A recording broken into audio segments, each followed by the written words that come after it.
Hello everyone, my name is Kerry Brackett. Welcome to the book signing for my third chapbook, Surviving Myself. Definitely proud about this installment. It actually took 2 years in the making, just because, I sat on this manuscript for a little bit, but I just felt that, with everything going on, it was definitely time, to release this book.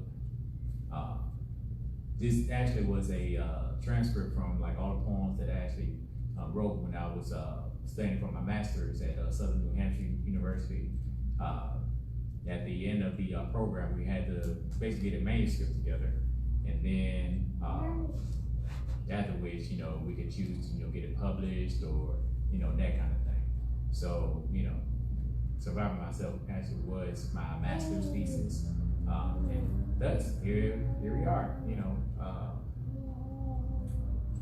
promoting the book, and, I want to thank my editor and friend, fellow poet, Senator Lofton, for helping me get this book released.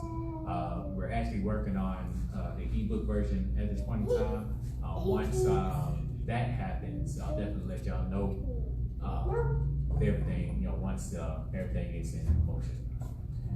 So what I'll do is I'm just going to read over, a few pieces from the book, and give you a little background, as far as like each one.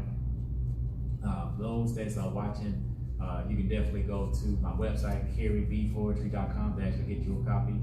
That's kerrybpoetry.com, and you can actually go under the project section, and you'll find Surviving Myself and my other books under that.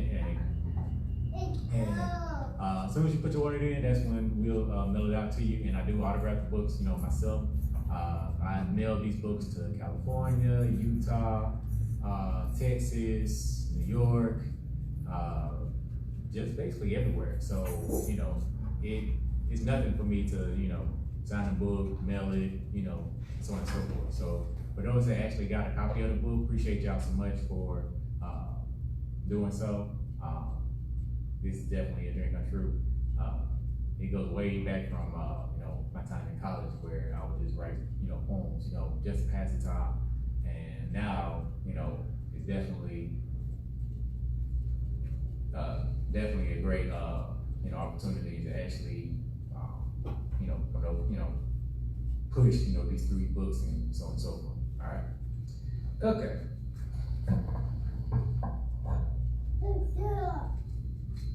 So the first poem, this is called The Navy Day. This actually goes back to my time serving in the Navy and so on and so forth. I'm definitely proud of me serving in the military and everything. So I actually am grateful for all the stories and all the experiences that I had in the Navy. So this poem is actually dedicated to that. So it's called The Navy Day.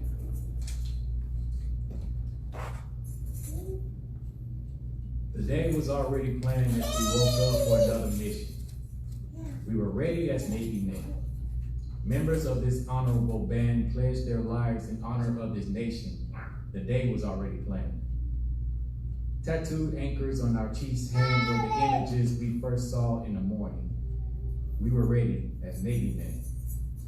Awaiting his first command, our hearts beating at the same tempo, the day was already planned. This was the moment for our chance to prove to others what we learned. We were ready as Navy men. Remember what it meant to wear this brand, the history, the traditions. We knew then that we must look out for our lags, because the day was already planned. All right, so that was the poem, The Navy Day, here from my book, Surviving Myself. Like I said, you can actually purchase this book online at kerrybpoetry.com. We do have Cash App as well. It's $Majesty Lounge, all caps. So yeah, just definitely reach out to us, and I'll definitely make you a copy. I appreciate it. So the next poem, I definitely want to get into. I'm definitely excited about this. This poem was actually published in an anthology. Shout out to Inner Child Press. for publishing this poem for me. This is, another poem that was published when I was in graduate school. It was basically like a dedication to writing poetry, right? So I actually used it to actually dedicate it to not only poetry, but for the writers that write fiction, nonfiction, screenplays, or just basically anybody that would like to write. I dedicate this poem to you. It's called The Art.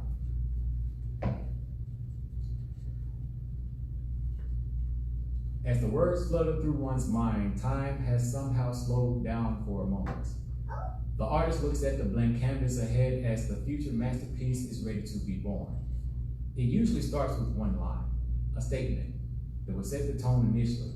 Instantly, the flow of words begin just as sudden as the ink spills from the poet's pen. He writes, watching as his calligraphy appears before him while his pen paints those very words onto the canvas. He pauses, making sure that his message can be conveyed, yet he wants the reader to read the piece with their own understanding. The rain continues to run across the window as the poet listens to the wind sing its spring overture. He writes, not because of his wants, but because of his obligation demands him to. A pen with no paper has no purpose, while a blank canvas stands with no passion. He writes as he nears the bottom of the page, wondering if the journey ends or continues.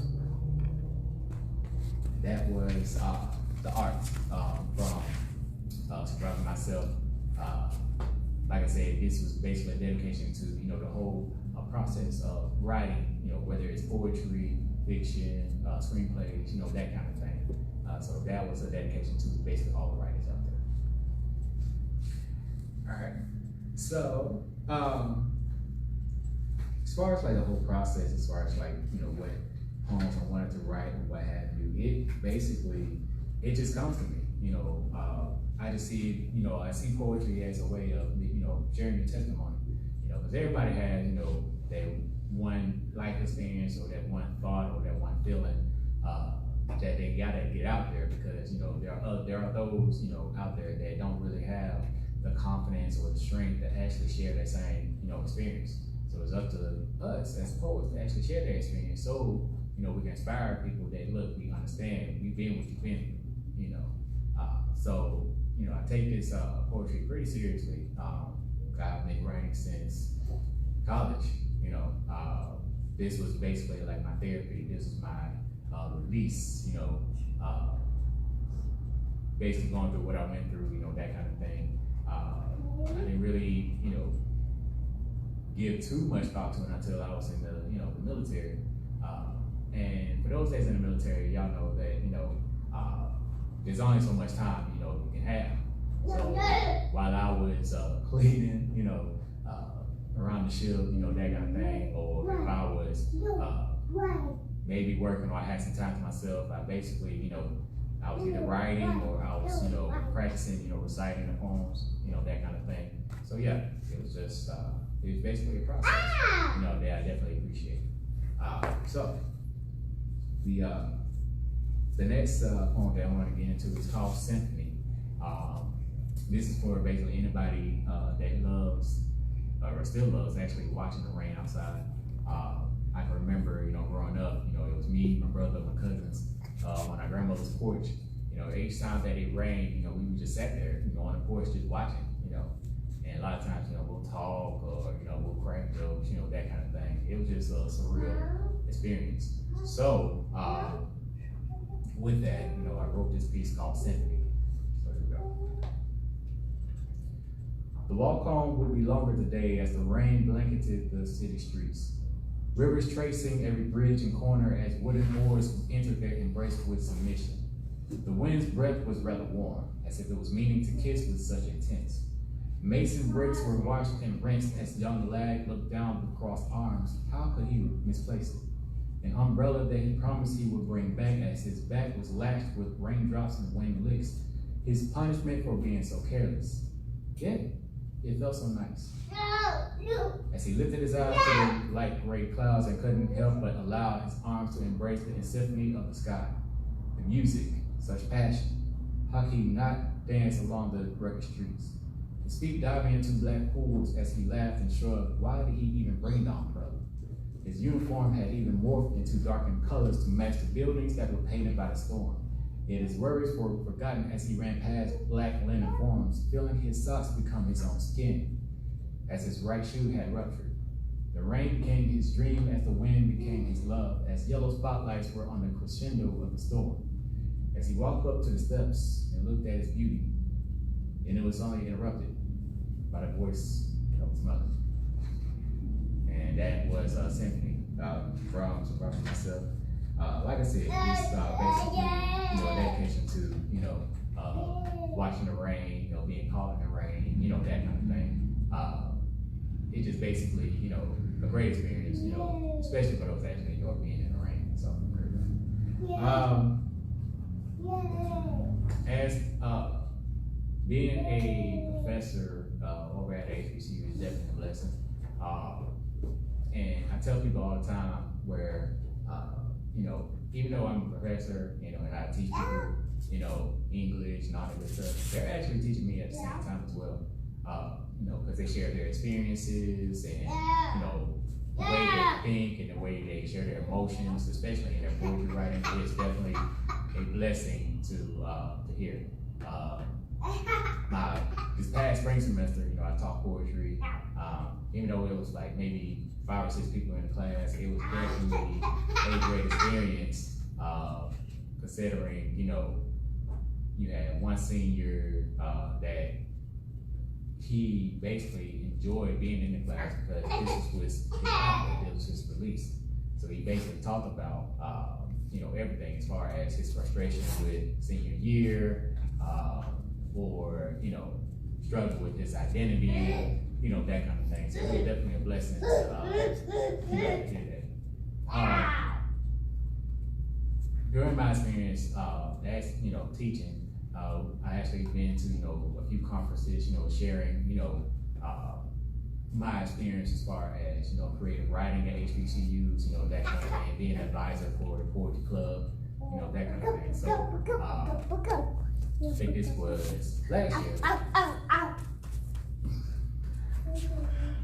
Last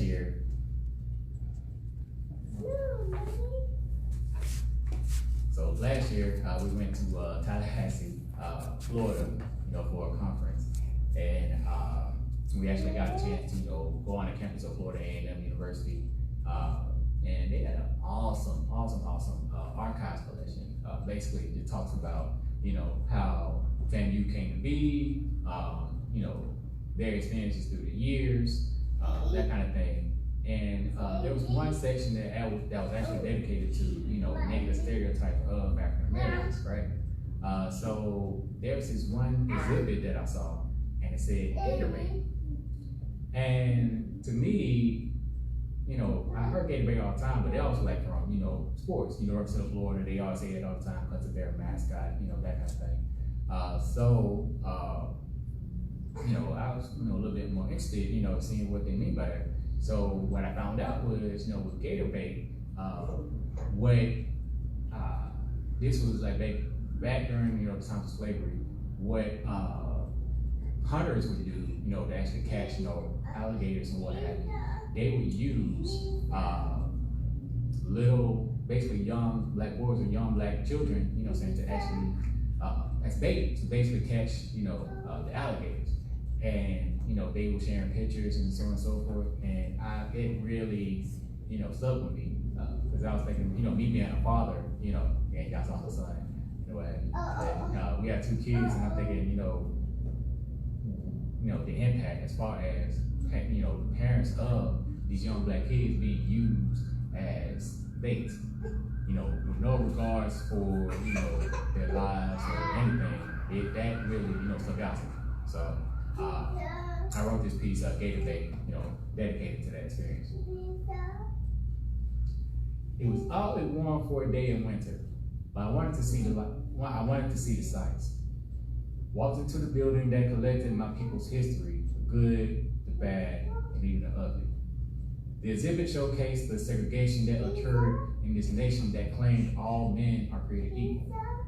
This glass box had wooden figures of alligators with honest sculptures residing under their discolored teeth, black as the night with no stars, with lips as red as the blood that was spilled. These beings resembled the black babies that never got a chance to know their first steps. I could hear the cries echo in the halls, precious blessings thrown into a hell with dragons latching on with iron jaws. The father in me grimaced at the thought of children being served as prey, naked after being stripped of their humanity. And how ironic was it that inside I cried alligator tears. And that was Gatorade, from Surviving Myself. So yeah, that, like I said, that was one of the experiences that definitely stuck out to me. So yeah, that poem was dedicated to that. Another thing from being a professor, I've encountered a lot of great people, teaching classes, so on and so forth. There was one student that, it still stands out to me today. He was a refreshing spirit in the classroom. He was in my first poetry class that I taught, and he basically, every time I gave him an assignment, like he was right there, he finished it in like 5 minutes. He was extremely smart, and he actually had great rhyme scheme, that kind of thing. So with that, unfortunately, this student, he actually got caught up in a bad situation, and I'm not going to get too much into it, just for the sake of his, identity, but he really still stands out to me to this day, just because he was just a great spirit, So this piece is called Sunday. I wish that I was there. If only I was there to jump in and save him from making this great mistake. He was a marked man, wearing the target on his back proudly as if he was proud to be on this team of regret. See, I didn't know this man. This wasn't the artist that painted beautiful pictures of reality with just words. His ink flowed effortlessly. Yet I missed the fact that it was as black as his vision when he grabbed that blade. I wondered what was said. I pondered about the thoughts in his head. How on earth could such a peaceful poet suddenly turn violent into silence to another person? I bet there was a lot of cursing as he stabbed and stabbed, trying to make sure that the cries for help stopped ringing through the halls. News about this spread like a virus, which was interesting because I became sick when I found out it was him. He was unfamiliar when I saw his picture. There was no beauty anymore. There was no passion for life anymore. The smile that was contagious had disappeared. What happened to my young pupil who was eager to share his word? It was absurd how this young son lost his light just by a single moment. His picture still haunts me to this day because of his eyes. No sunlight, no passion, not even a twinkle, just darkness that overcame him suddenly. And that was suddenly, like I said, dedicated to the people, the student that, like I said, when it got into a bad situation, and I still miss him. I still do, just for the fact that he was just a great person to be around. And it's like every time like I said, I had an assignment for him or I gave him any kind of challenge, he would be finished in like 5 minutes, and it would be an amazing poem or a piece. So that was dedicated over to him. All right. I'll share 2 more, and then we can go into Q&A or what have you. Like I said, you can actually get this copy of the book, and I'll definitely autograph it and send it out to you.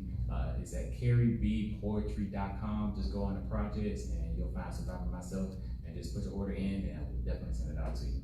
Or if you want to cash out, it said just $ Majesty Lounge, all caps, and we'll just go on from there. All right.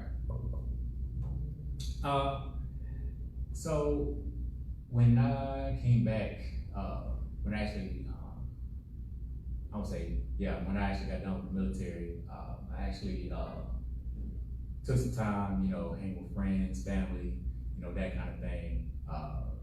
Because for anybody that's in the military, it's a lot different when you come back home, from being told what to do, having stuff already planned out for you, stuff given to you, that kind of thing.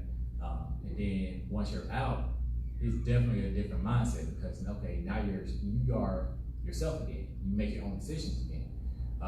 But yeah, it's tough because, especially if you spend a good amount of time in the military, you come back home and it's like, okay, now what? Now what to do? So I was hanging out with friends one night, and somebody actually brought up to me an actually good question. They asked me, why the reason why I joined the military, especially considering how the country I served, don't really look out for, black men, considering I'm a black man myself.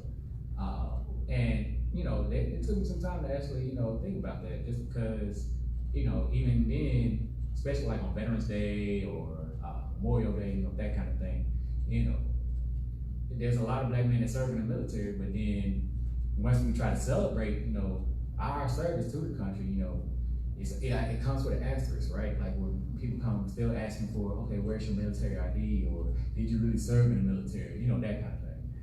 So that really stood out to me, and I wrote a poem, talking about that. Just because, it gets frustrating sometimes, especially when you're talking amongst, other folks, because on one end, the black community looking at you like, why are you serving in the military, for a country that don't really look out for us? And then on the other end, for anybody that's not black, basically, when they see you in uniform or basically, you're celebrating your service, they're looking at you like, okay, you don't really count as a hero, that you don't really count, as being a veteran, that kind of thing. And I've had both experiences with that, So here's the poem. It's called Uncommon Hero. Uncommon Hero. I sailed the 7 seas as a United Sailor, defending this nation that once called my people their property. I share the same courage as Crispus Attucks, willing to die for freedom, yet I'm not recognized as equal. I wore the same uniforms, I received the same training, fought in the same wars, but there's no parades for me. No welcome home signs, no chance for USA, even in full uniform. I'm asked for my military ID on Veterans Day. I bled the same blood, I cried the same tears. My brothers and sisters died the same deaths. But yet, I'm just an oncoming hero. All right. And that was an oncoming hero from Surviving Myself. And shout out to the Alabama Writers Conclave. You can find that poem online. This when they actually did an interview with me. Talking about my experiences with teaching at Miles, also being the owner at Majesty Lounge, and just basically a whole platform for writing poetry, so on and so forth. So that poem is on that website, so definitely look out for that. Okay. All right, so finally, this is the final piece that I'll share with that, and thank y'all so much for tuning in, listening to the poems, everything like that. It's definitely not taken in vain. I'm grateful for each and every time someone, reaches out to me, makes a purchase, that kind of thing. So I am definitely grateful for each and every one of you, tuning in, supporting and loving me, throughout the years. And I appreciate that. So the final piece, this was dedicated to, the struggle that, I still struggle with this sometimes. This is for each and every one that's diabetic. I got diagnosed with diabetes. This was 2015, 16? Yeah. We were, it was shortly right after me and my wife got married. And it was scary because it had got to a point where,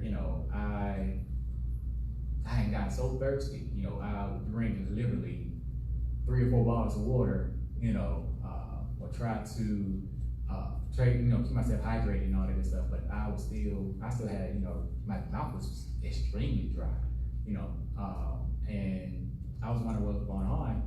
So one night, I was getting ready for bed, and my stomach, was cramping like really, really bad. I thought I was just dehydrated, but I couldn't understand because I literally had, the really big, small water bottles. I drank all of it. So I was wondering what's going on, and my wife came in. I told her, let's go to the hospital. Maybe there's something wrong, that kind of thing. So got to the hospital and everything, and they tested my blood sugar, and they said, "Oh, so you're diabetic." Me and my wife looked at each other like, no, that's not right, man. But they like, no, you're literally like on the verge of a diabetic coma, basically. But I think my blood sugar was like 565. And I was like, wait, wow, so they admitted me, I was in the hospital for almost the whole week. They had to pump insulin in me, that kind of thing. And even then, even now, I still just thinking about, how grateful I am that God kept me, from not having my body crash, that kind of thing. Because I know, even with others that, struggle with diabetes, they might have, other ailments as well. So yeah, it's definitely a condition, it's definitely an ongoing battle. And this poem was just basically talks about my thoughts about that. So this final piece that I'm gonna share, is called Life of Bitterness. I never thought that I could be killed by sweetness. Living life on the edge as I pledged as a kid that no matter how many cavities, I'd hold every piece of candy in captivity in my belly. Years later, living in this gray life of adulthood, I opened my eyes to pill bottles and needles, test strips and glucometers, maybe an occasional sugar-free Jolly Rancher. How sweet it is. Not really. I miss the days where I could just wine and dine, yet there is a thought my wines then die due to a complication of this monster that lives in me. What is there to eat? Every box I have to read just to make sure what I put within me doesn't kill me later in my sleep. How sweet it is. Not really. So that is the final piece I'll share from the book, so on and so forth. Like I said, appreciate y'all so much for listening in, tuning in to me, doing my poems. And like I said, make sure you get the book from kerrybpoetry.com, or you can just cash out $ Majesty Lounge, all caps. So does anybody do we have any questions? Or? Are you working on another book? Yes, actually, I have another manuscript that I'm working on right now, and I do have some poems together. I actually got some short stories together as well, so it's actually going to be a good mixture of both. I might include an essay or two. We'll see. But yeah, definitely working on the fourth book at this point in time. The plan is to actually release it in 2021. Probably either winter or early spring, on the time will tell. But yeah, that's the plan for the fourth book.